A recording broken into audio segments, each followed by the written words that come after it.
Many spiritual leaders are working towards creating a peaceful world, bringing down violence. What steps have you taken in that direction? Do you think you can impact the leaders of the warring nations and bring about peace using your spiritual teachings or methods?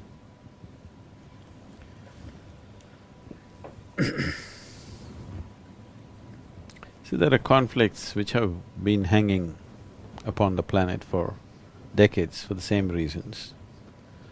Different types of conflicts have happened. The spiritual leaders or spiritual process essentially focuses on bringing peacefulness and blissfulness to an individual human being. So, when I say an individual human being, it does not matter who he is, whether he is a leader of a nation or a business leader or just a man on the street or whatever it is. It works for every human being.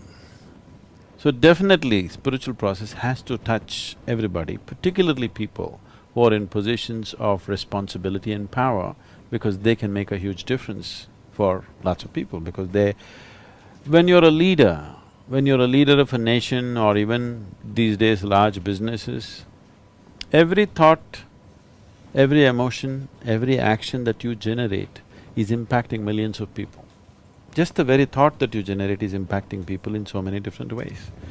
When such a responsibility has been placed in your hands, it's extremely important, the leaders of nations, large business corporations, they must take these steps to ensure as to how they are within themselves.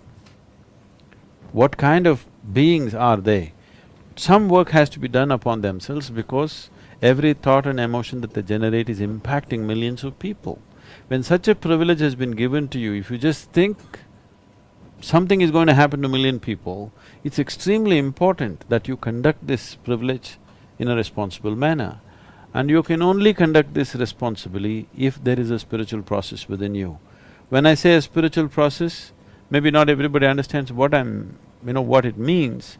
So one way of putting it is, there is a certain sense of inclusiveness, that you are not an exclusive entity, you are an inclusive process.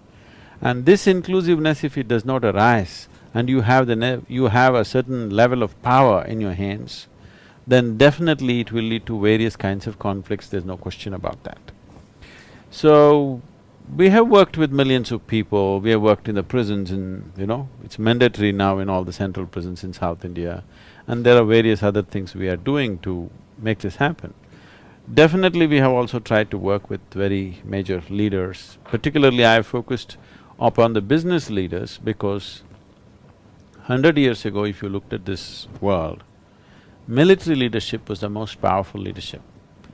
In the last 100 years, it has evolved into a situation where democratically elected leaders, political leaders are the most powerful people.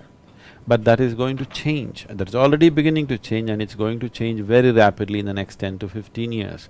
You will see in the future, the economic leaders are going to be the most important people.